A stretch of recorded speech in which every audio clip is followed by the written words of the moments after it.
Hi, everybody. In this module, we are going to be talking about behavioral contrast. So, behavioral contrast is one of my favorite concepts. I probably say that about a lot of them now that I think about it, but it's extra special to me because I did my dissertation on it. It's also a little bit traumatizing. Just kidding. But I know a lot about the background research, I know a lot about some of the applied relevance. So, I'm going to take you through the definition, some things to be mindful as practitioners, and then some of the key pieces of the definition. So, according to Cooper, Heron, and Heward, the phenomenon in which a change in one component of a multiple schedule that increases or decreases the rate of responding on that component is accompanied by a change in the response rate in the opposite direction on the other unaltered component of the schedule. So that's our definition of behavioral contrast. It's a lot of words, so I'm going to take you through it. First of all, kind of backing up and looking at the applied relevance of this, because this can really make it more concrete to some of us. So, as a clinician or a practitioner, a teacher, you might begin to evaluate an intervention in your classroom, for example. And in that classroom, in that setting, behavior of your student might improve, which is great. But at the same time, another teacher might report that the child's behavior in their classroom has gotten worse, even though they have not changed anything in that classroom. So, contrast is that effect on behavior in that unchanged context. If you're a clinician, this is something that I've experienced as a practitioner and a clinician. You might begin your intervention in a clinical setting, maybe an outpatient clinic, and behavior improves in that setting. At the same time, the child's caregiver might report that behavior has gotten worse at home, even though they have not changed anything there. So again, contrast is the effect on behavior in the unchanged context that is in the opposite direction of the change in behavior in the treatment context. So one thing that I like to point out, just kind of an FYI, is that contrast has been studied mostly with rats and pigeons. So the vast majority of what we know about behavioral contrast comes from research with non-humans. Research does go back till at least the 1960s, if not before that. And the way that these experiments were arranged was in the context of multiple schedules of reinforcement. So a multiple schedule is a compound schedule where you have at least two schedules that occur sequentially, so one right after another. Not simultaneously, not at the same time or concurrently, sequentially, one right after another. And each of those schedules has its own discriminative stimulus associated with it. So, for example, a child might progress through their day moving from classroom to classroom. And each of those classrooms has different stimuli associated with it that signal what contingencies are in effect. And in these experiments, typically you have a baseline condition where you have equal rates of reinforcement in each component of the multiple schedule. And then in the contrast condition, they change the rate of reinforcement in one of those components. So that's analogous to initiating a treatment in one context. And then what they look for is what happens to behavior in that unchanged context.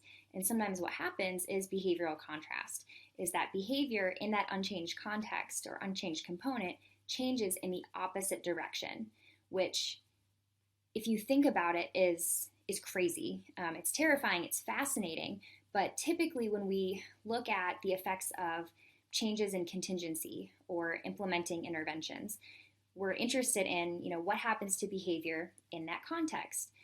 But sometimes what happens is in another context, even though nothing is changing, contingencies of reinforcement are not changing in that unchanged context, behavior will change.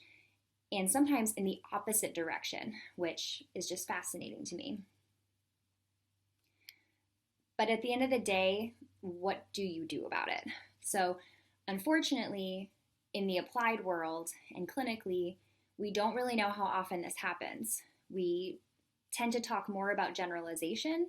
So generalization is kind of the opposite of contrast. So generalization occurs when you implement an intervention in one context, and then in another context, behavior changes in the similar direction. So that's kind of the ideal given that your intervention works. And we often program for generalization, programming common stimuli, for example, but sometimes this phenomenon of contrast occurs. But as of right now in the applied world, we don't really know a lot about it, specifically its prevalence. So one thing that I do recommend is communicating with caregivers and other professionals, which you should be doing anyway, but especially and particularly in relation to this phenomenon. So you might have conversations with people who encounter the child in other contexts and say, we're planning on evaluating this intervention. For whatever reason, we're not going to be implementing it everywhere quite yet. Maybe we don't know how effective it's going to be. It's going to take a while to train people. So first, we're going to evaluate the effects of the treatment in this context. A variety of things might happen in these unchanged contexts. So at home, in these other classrooms. One thing, we could see generalization. Maybe our intervention is effective in our treatment context, and those effects generalize to those other settings. That's possible. It's possible that there's no change in behavior in those other contexts. But then finally, it's possible that behavior might get worse in those other contexts. It's difficult to predict which of those things is going to happen, but if you kind of prepare people for that up front, it can prevent maybe more difficult conversations that occur where people are coming to you saying, you know, when you started this intervention in your classroom, things got worse for me. But if you have these conversations up front, it can kind of lessen maybe some of the intensity of those discussions. And then taking data is always better than anecdotes. So we always want to be taking data on behavior when we're intervening on it or before we're intervening on it. But one thing that could be happening when people report contrast effects, or if someone thinks that behavior has gotten worse in another unchanged setting, it could be that behavior has just gotten more salient to them and that they're noticing it more because you told them that you're going to be intervening, and so they're noticing behavior more. Maybe the rate of behavior actually hasn't changed, but to them, they're perceiving it as having occurred more. So taking data from the get-go, prior to and during intervention in those unchanged contexts may also be useful, because then you'll have those data to say, oh, well, maybe it seems like it's happening more, but let's look at the data. It's actually not. I do have a reference here. It's a paper that we wrote a few years ago in JABA, outlining some of these key research points, pointing out some areas for investigation. So if you're interested in reading that article, for sure get a hold of me.